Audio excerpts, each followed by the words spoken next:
Una cosa es experimentar rechazo y malicia de parte de un hermano o hermana, pero es totalmente diferente cuando el rechazo y la malicia provienen de nuestro Padre.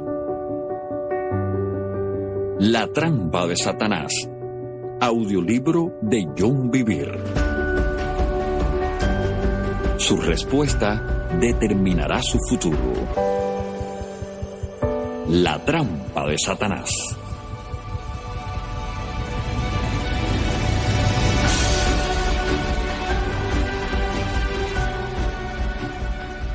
Capítulo 4. Padre mío, Padre mío. Y mira, Padre mío, conoce, pues, y ve que no hay mal ni traición en mi mano, ni he pecado contra ti. Sin embargo, tú andas a casa de mi vida para quitármela. Primera de Samuel 24:11.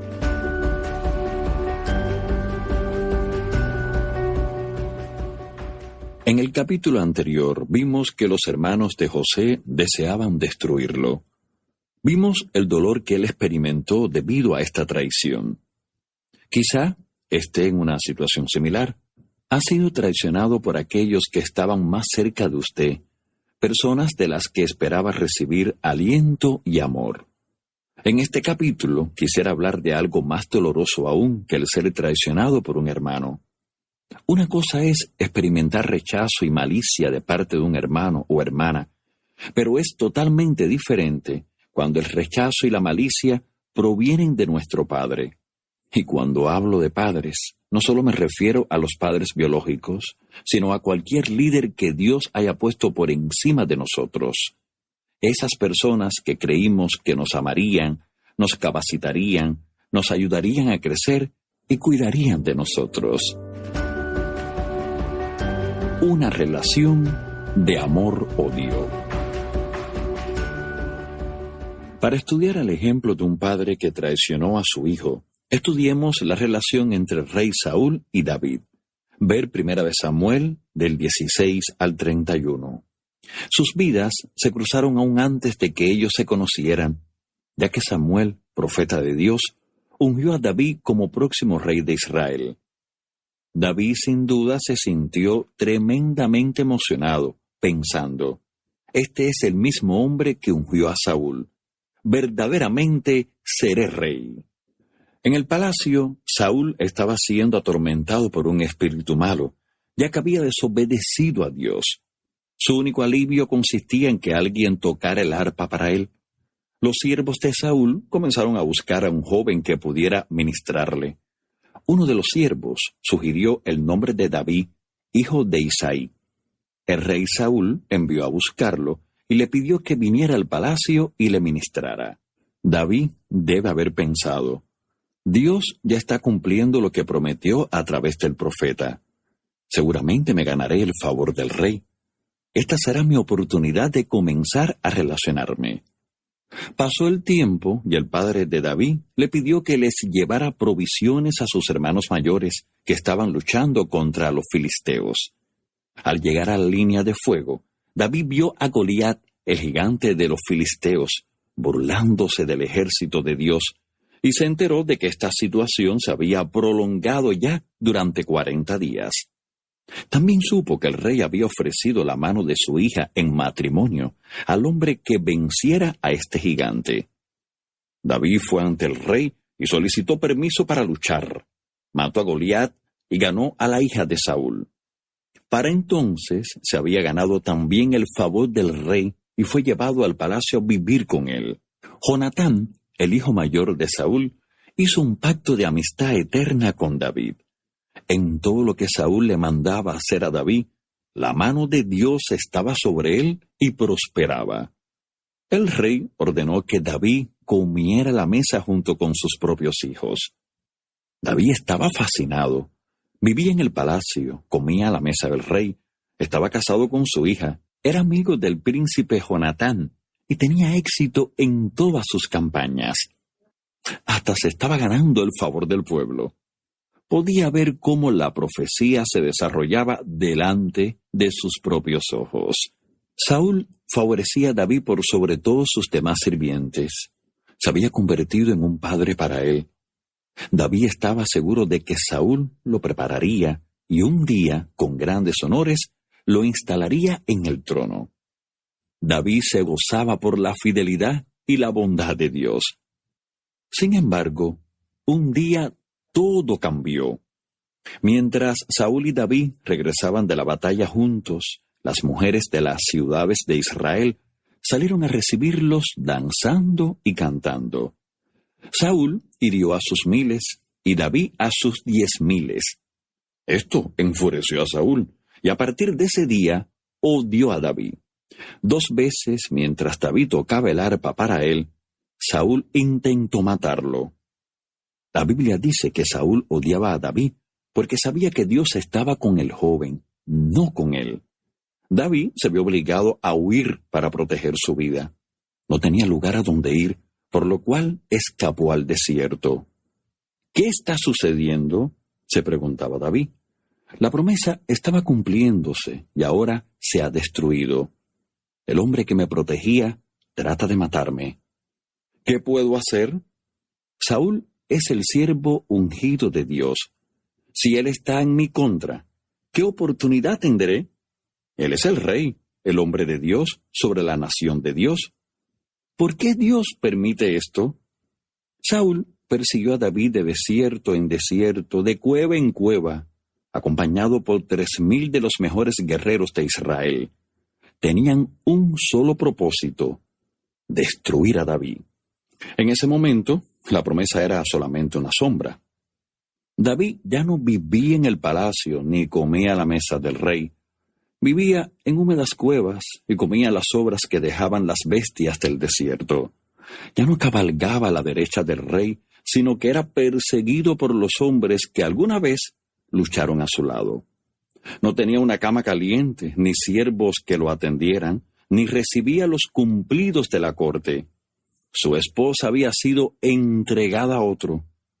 David conoció la soledad de un hombre que no tiene pueblo. Observemos que fue Dios, no el diablo, quien puso a David bajo el cuidado de Saúl. ¿Por qué querría Dios no solo permitir esto, sino planearlo? ¿Por qué colocar a David en una posición de tanto bienestar por un momento, para luego quitársela bruscamente? Esta era una oportunidad excelente para que David se ofendiera, no solo con Saúl, sino con Dios también. Todas esas preguntas sin respuesta hacían crecer la tentación de cuestionar la sabiduría y el plan de Dios. Saúl estaba tan decidido a matar a este joven, cualquiera fuera el costo, que su locura aumentó. Se convirtió en un hombre desesperado. Los sacerdotes de la ciudad de Nob le brindaron a David abrigo, comida y la espada de Goliat. No sabían que David estaba escapando del rey. Pensaban que estaba en una misión para él. Consultaron al Señor sobre la suerte que David correría y lo pusieron en camino. Cuando Saúl lo supo, se enfureció. Mató a 85 sacerdotes del Señor que eran inocentes e hizo pasar a toda la ciudad bajo la espada. Todo hombre, mujer, niño, bebé, vaca, burro y oveja. Ejecutó contra ellos el juicio que debía ejecutar contra los amalecitas. Era un asesino. ¿Cómo podría Dios haber puesto su espíritu en un hombre así? En un determinado momento, Saúl supo que David estaba en el desierto de Engadi y salió a buscarlo con 3,000 guerreros. Durante su viaje, se detuvieron a descansar a la entrada de una cueva, sin saber que David estaba escondido en el fondo de la misma. Saúl se quitó su manto y lo dejó a un lado. David salió silenciosamente de su escondite, cortó un trozo del manto y volvió a esconderse sin que nadie se enterara. Después que Saúl dejó la cueva, David se inclinó a tierra y clamó al rey: «Y mira, padre mío, mira la orilla de tu manto en mi mano, porque yo corté la orilla de tu manto y no te maté. Conoces pues y ve que no hay mal ni traición en mi mano, ni he pecado contra ti. Sin embargo, tú andas a casa de mi vida para quitármela». Primera de Samuel 24:11. El clamor de David a Saúl fue: Padre mío, Padre mío. En realidad estaba gritando: mira mi corazón. Sé un padre para mí. Necesito un líder que me prepare, no que me destruya. Aun mientras Saúl intentaba matarlo, el corazón de David ardía de esperanza. ¿Dónde están los padres? He visto este clamor en incontables hombres y mujeres en el cuerpo de Cristo. La mayoría de ellos son jóvenes y tienen un fuerte llamado del Señor en sus vidas. Claman por un padre, un hombre que los instruya, los ame, los apoye y los aliente.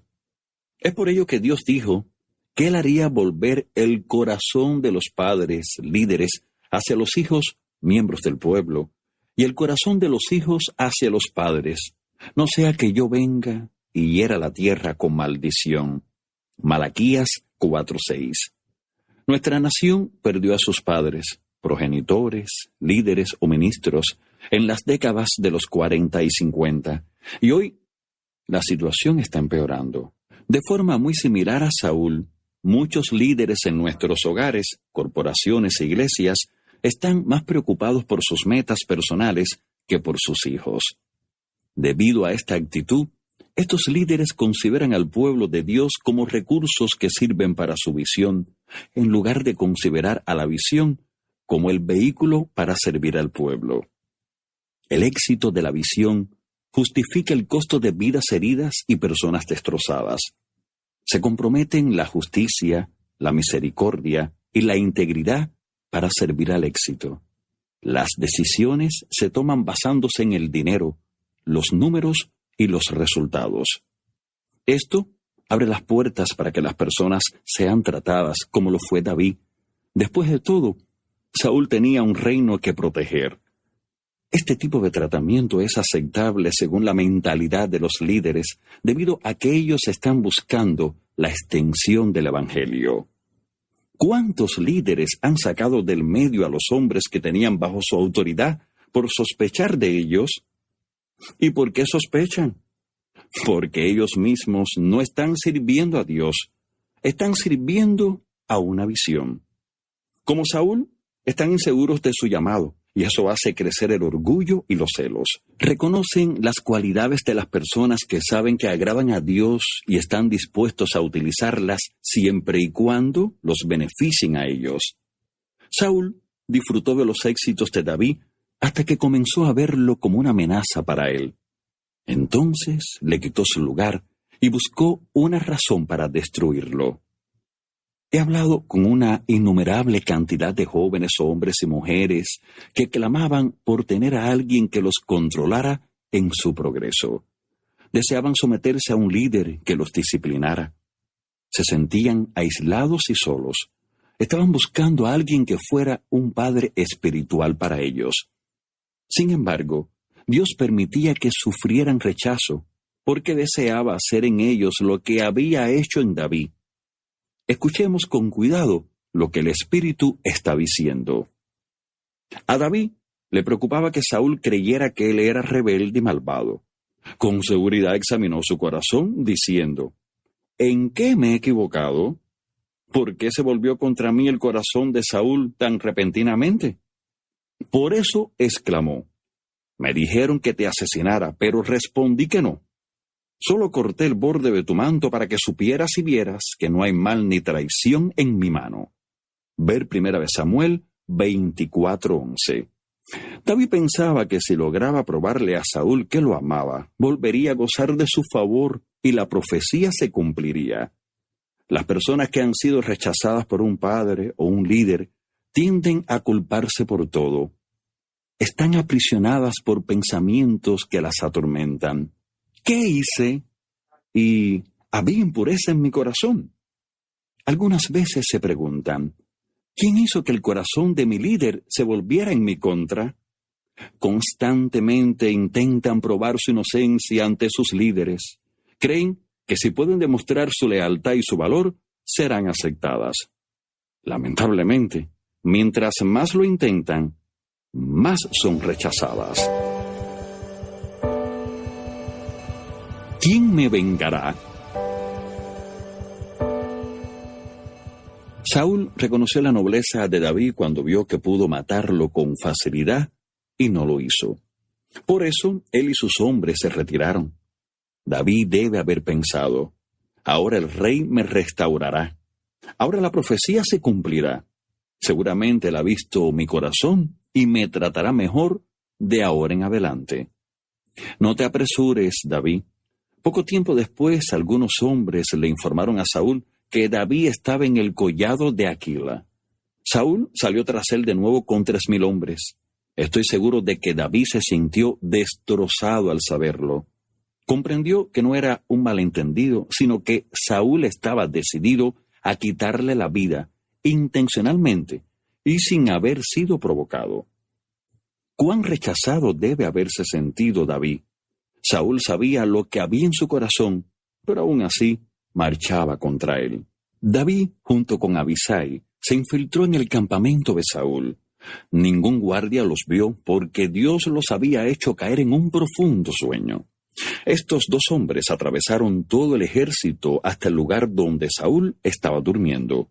Abisai intentó convencer a David. Hoy ha entregado Dios a tu enemigo en tu mano. Ahora, pues, déjame que le hiera con la lanza y lo enclavaré en la tierra de un golpe, y no le daré segundo golpe. 1 Samuel 26:8. Abisai tenía muchas buenas razones por las cuales pensaba que David debía permitirle matar a Saúl. Primero, Saúl había asesinado a 85 sacerdotes inocentes y a sus familias, a sangre fría. Segundo, había salido con un ejército de 3,000 hombres para matar a David y sus seguidores. Si uno no mata al enemigo primero, razonaba Abisai, seguramente él te matará a ti. Se trataba de defensa propia. Cualquier tribunal le permitiría hacerlo.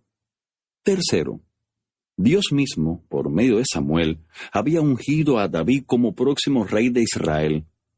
David debía reclamar su herencia si no deseaba terminar muerto sin que la profecía se hubiera cumplido. Cuarto, Dios había hecho caer a todo el ejército en un profundo sueño para que David y Abisai pudieran llegar hasta el preciso lugar donde estaba Saúl. ¿Por qué otro motivo podría haber hecho eso Dios? Abisai estaba seguro de que David nunca volvería a tener una oportunidad como esta. Todas estas razones sonaban bien, eran lógicas. Abisai lo alentaba. Si David hubiera estado mínimamente ofendido, se habría sentido justificado por completo en cuanto a permitirle a Abisai que atravesara a Saúl con su lanza. No obstante, escuchemos la respuesta de David. No le mates, porque ¿quién extenderá su mano contra el ungido de Jehová y será inocente? Vive Jehová, que si Jehová no lo hiriere, o su día llegue para que muera, o descendiendo en batalla perezca, guárdeme Jehová de extender mi mano contra el ungido de Jehová. 1 Samuel 26, del 9 al 11. David no iba a matar a Saúl aunque él hubiera asesinado a personas inocentes y deseara matarlo a él también. David no deseaba vengarse él mismo, sino dejar la venganza en manos de Dios. Naturalmente, hubiera sido más fácil ponerle fin a todo allí mismo, más fácil para David y para el pueblo de Israel. Él sabía que la nación era como un rebaño de ovejas sin pastor. Sabía que el lobo estaba robándoles para satisfacer sus propios deseos egoístas. Era muy difícil para David no defenderse a sí mismo, pero tal vez más difícil resultaba no librar al pueblo que amaba de un rey demente.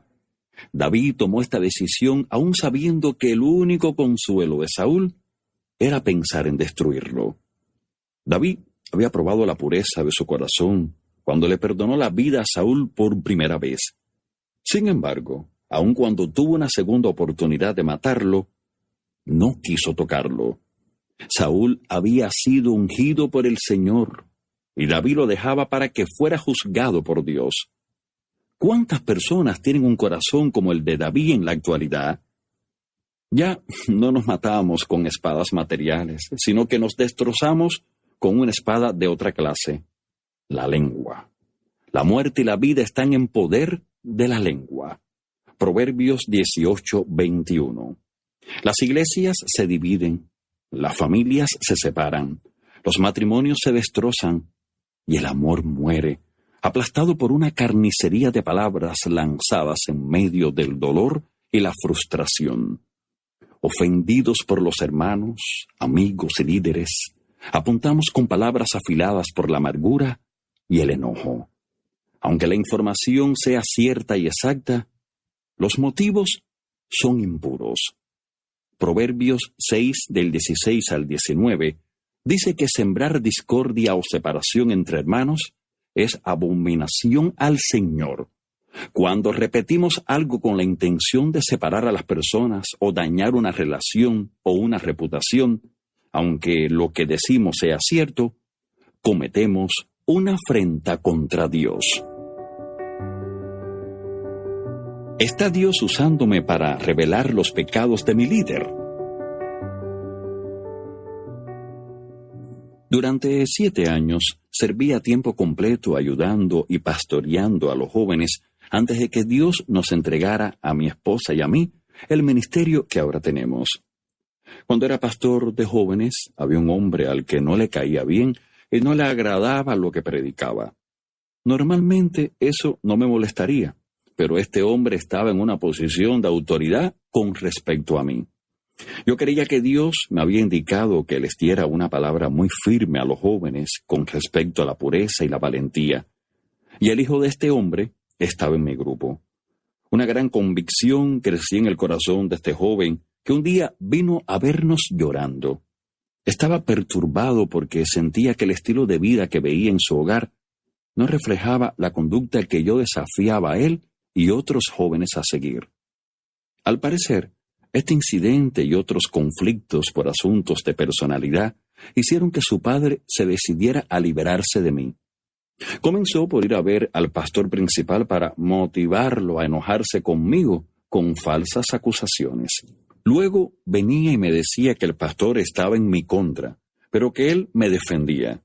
Había memorandos con críticas, ninguno de los cuales mencionaba mi nombre de forma explícita, pero que hacían referencias indirectas a mí. Este hombre me sonreía, pero su intención era destruirme. Varios miembros del grupo juvenil me dijeron que habían escuchado que iban a despedirme. El hijo de este hombre había dado la noticia, no por malicia, sino repitiendo lo que había escuchado en su casa. Yo estaba molesto y confundido. Fui a ver a este hombre y admitió lo que había dicho, pero sostuvo que solo repetía lo que el pastor principal pensaba. Los meses pasaron y aparentemente no había forma de aliviar la situación.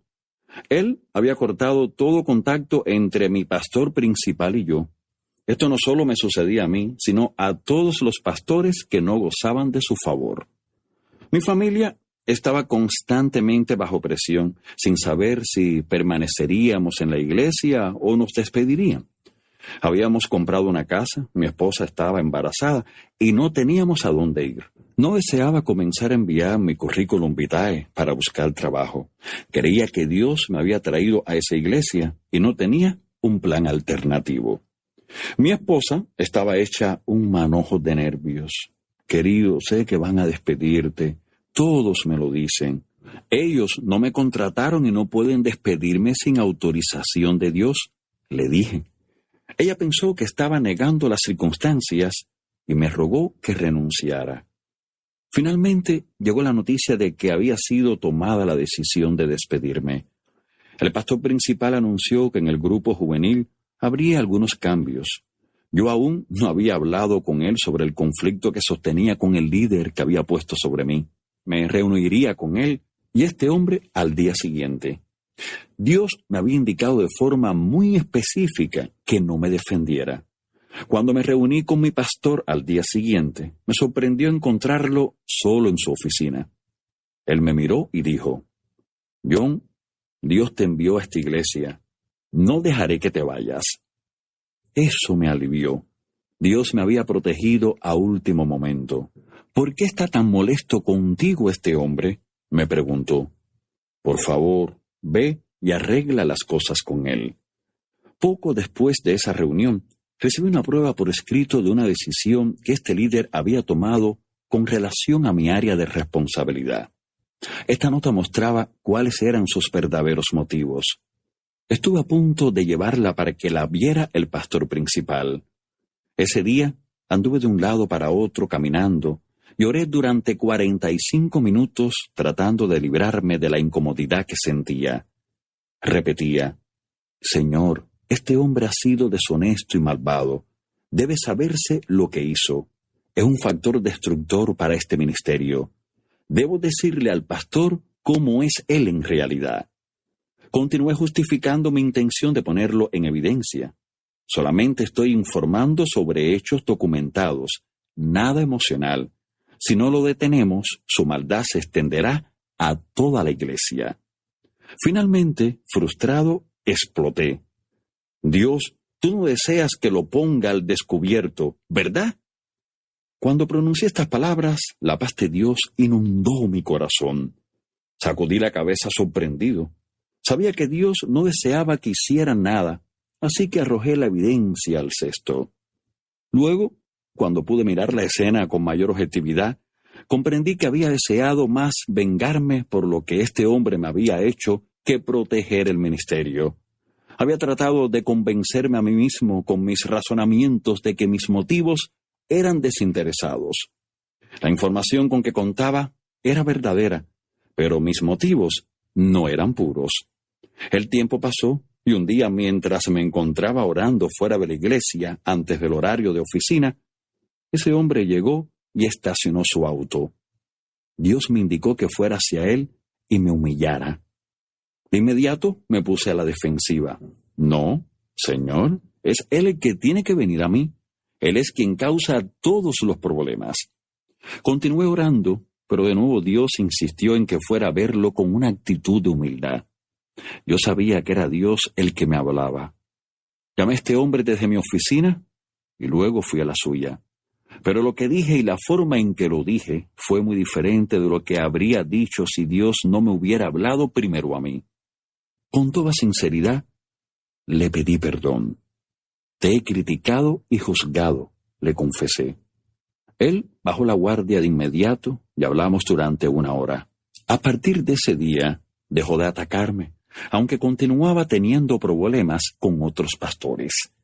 6 meses después, mientras yo estaba ministrando fuera del país, todas las obras malignas realizadas por este líder fueron descubiertas delante del pastor principal. El asunto no tenía nada que ver conmigo, sino que eran temas relativos a otras áreas del ministerio. Lo que estaba haciendo era mucho peor de lo que yo sabía. Este hombre fue despedido al instante. El juicio le había llegado, pero no por mi mano. Le sucedió exactamente lo mismo que había intentado hacerme. Sin embargo, cuando todo ocurrió, no me sentí feliz. Sufrí por él y su familia, y comprendí su dolor, pues yo había pasado lo mismo por su causa. Ya lo había perdonado 6 meses antes, así que ahora lo amaba y no deseaba esto para él. Si lo hubieran despedido 1 año antes, cuando estaba molesto, me hubiera gozado. No obstante, ahora sabía que estaba verdaderamente libre de la ofensa que había estado abrigando contra él. La humildad y el haberme negado a vengarme fueron las claves que me liberaron de la prisión de esa ofensa. 1 año después, lo vi en un aeropuerto. El amor de Dios me inundó. Corrí hacia él y lo abracé. Me sentí en realidad feliz de saber que sus cosas andaban bien. Si nunca hubiera ido a verlo con humildad a su oficina meses antes, no habría podido mirarlo a los ojos en ese aeropuerto. Han pasado varios años desde ese día, pero solo siento amor por él y un sincero deseo de que esté haciendo la voluntad de Dios. David fue sabio cuando decidió permitir que Dios fuera su juez. Nos preguntamos, ¿a quién usó Dios para juzgar a Saúl, su siervo? A los filisteos. Saúl, junto con sus hijos, murió luchando contra ellos. Cuando David se enteró de la noticia, no celebró, hizo duelo. Un hombre se jactó ante David de haber matado a Saúl. Esperaba que esta noticia le ganara su favor, pero el efecto fue totalmente opuesto. Y le dijo David: ¿Cómo no tuviste temor de extender tu mano para matar al ungido de Jehová? Luego ordenó que el hombre fuera ejecutado. Ver 2 Samuel 1, 14 y 15. Más tarde, David compuso una canción para que el pueblo de Judá la cantara en honor de Saúl y sus hijos. Le ordenó al pueblo que no proclamara la noticia en las calles de las ciudades filisteas, para que el enemigo no se regocijara. Proclamó que no habría lluvia ni cosecha en el lugar donde Saúl murió. Convocó a todo Israel para que hiciera luto por Saúl. Esto no es lo que hace un hombre ofendido. Un hombre ofendido simplemente diría: recibió su merecido. No obstante, David fue aún más lejos. No mató al remanente de la casa de Saúl, sino que le mostró misericordia. Les dio comida y tierras y permitió que un descendiente del rey se sentara a su mesa. ¿Parecen estas las acciones de un hombre ofendido? David fue rechazado por el hombre que debería haber sido como un padre para él, pero le fue leal aún después de su muerte. Es fácil serle fiel a un líder o un padre que nos ama. Sin embargo, ¿qué tal si ese hombre desea destruirnos? ¿Será usted un hombre o una mujer conforme al corazón de Dios o buscará la venganza?